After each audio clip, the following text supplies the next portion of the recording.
Today we are in Skagway. I forgot to close out the vlog last night. It was a really good day. Excuse me, I think it's just because it's early. I feel fine.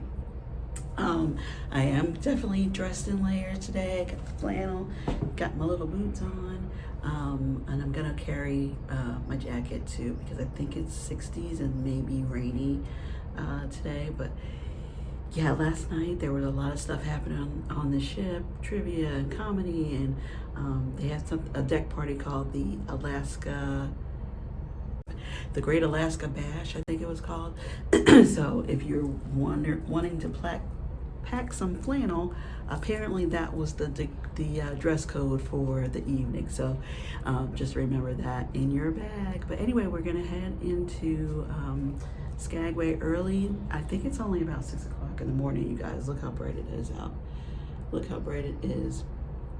We're taking a bus into town to Skagway, and then I think we can shop around a little bit there and then come back because we have to meet our tour at noon. So it's gonna be a busy day, but I think it's gonna be a fun day. It's been very exciting so far, just pulling in to see the views.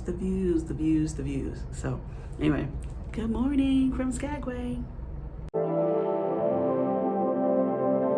Yes, I'm ready. Heading for the train.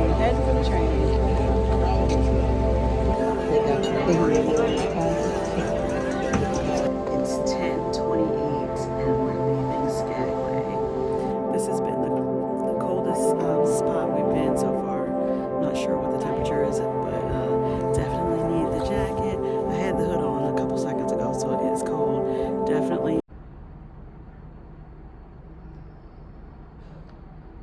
See another cruise ship that we're gonna guess pull up beside. I can't tell what ship it is yet. I guess we'll soon see. Look at the mountains. Isn't that beautiful? The trees.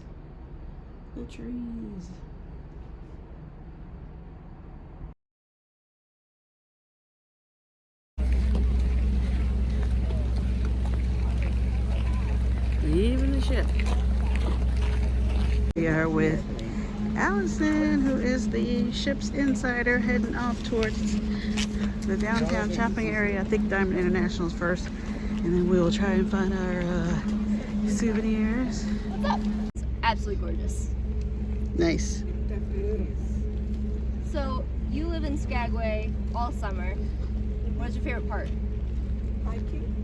Hiking, yes. Okay. Neat. That's really fun.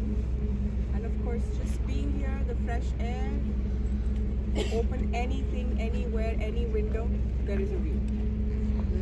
There is a view. Yeah, I can see that.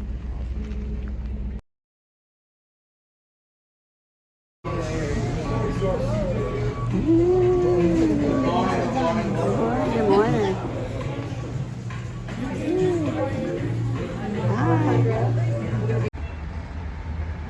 The views.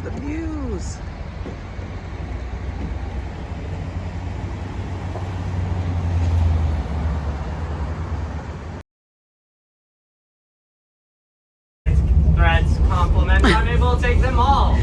Okay. While I'm here, I wanted to point out some of our onboard amenities. Up front here, we have our restroom. In the back, we've got some waters from the Great Mountains of Costco.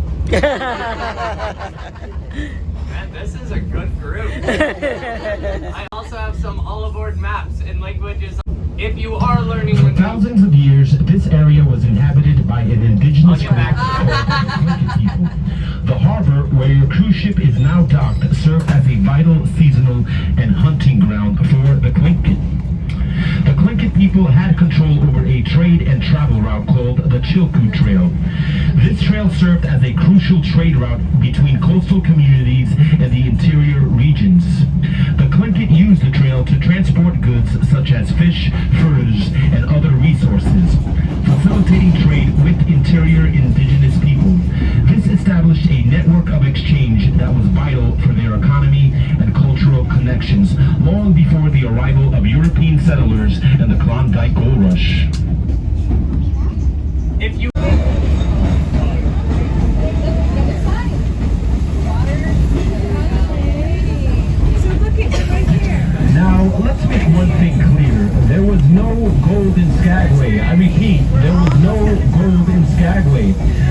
once served as a vital transportation and supply hub for those journeying to the gold fields all the way up in we've gained in just a few short miles of track. If you think this is high, you ain't seen nothing yet.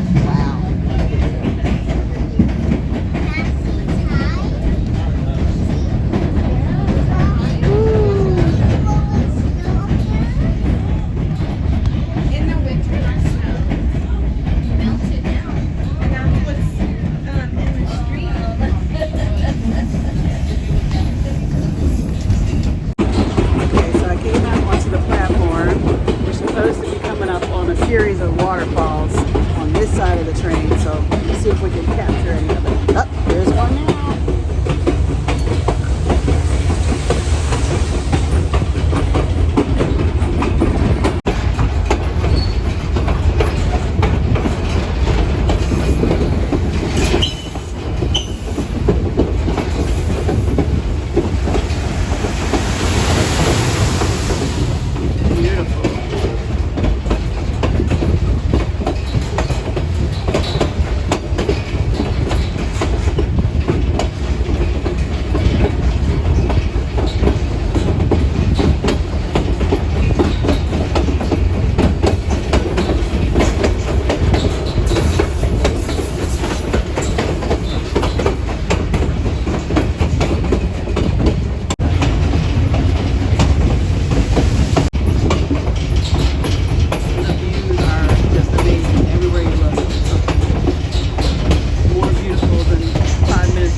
We are headed.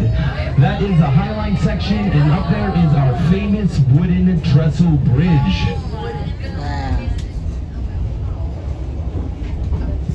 So, if you're afraid of heights and you're looking up there and you're thinking, OMG, what have I gotten myself into? Don't worry, we'll cross that bridge when we get there.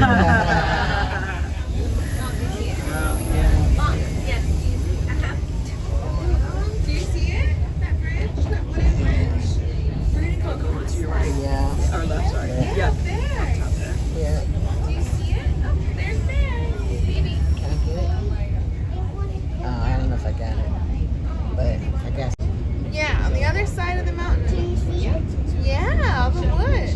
Where? Over there. Look, to the left. See the wooden? After passing the bridge, we will be going through our second tunnel that is nearly 3 times as long as the previous one at 670 feet long. So once again, prepare yourselves for darkness. And once again, if you're afraid of the dark, just do what our engineer operating the train does and close your eyes. Stop. Something like, not close his eyes. something like Indiana Jones when he got to the end. Yeah. Hey, I'm gonna get over there. Wow, that's remarkable. It does look like we're turning now.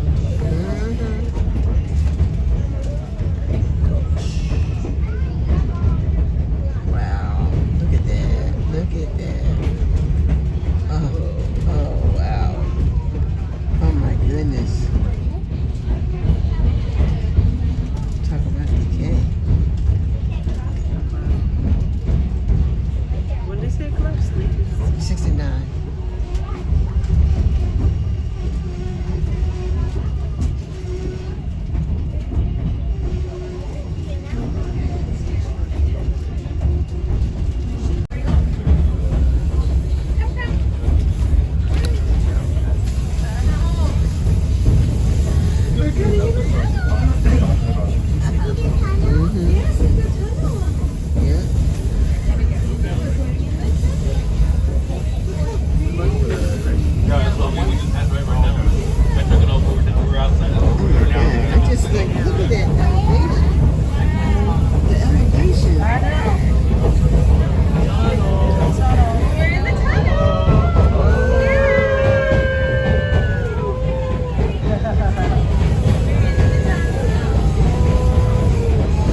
look like Bypass Railroad and the Klondike Gold Rush were in full swing. It didn't take long to realize that the first of the Stampeders making their way into the Yukon were beyond unprepared for the harsh weather conditions. Hundreds were dying of starvation, and so in order to ensure incoming Stampeders had enough provisions to survive, the Royal Canadian Mounted Police required them to declare, weighing roughly at 2,000 pounds, a collection of items known as the ton of goods. This list included food, clothing, tools, and various essentials needed for an entire year. By making sure each Stampeder was self-sufficient, the Canadians aimed to prevent starvation, reduce the burden on local resources, maintain order, and improve the chances of survival for those on this challenging journey. Makes sense.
This is what it looks like in Skagway, Alaska.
These are the ships that are in port today. Viking Orion, Norwegian Jewel, we're on the Carnival Spirit, and the Ruby Princess is here as well. And it does not feel crowded at all. Looks like a few other people are trying to get back on the ship now. Excursions are over. Can you see the line on the gangway?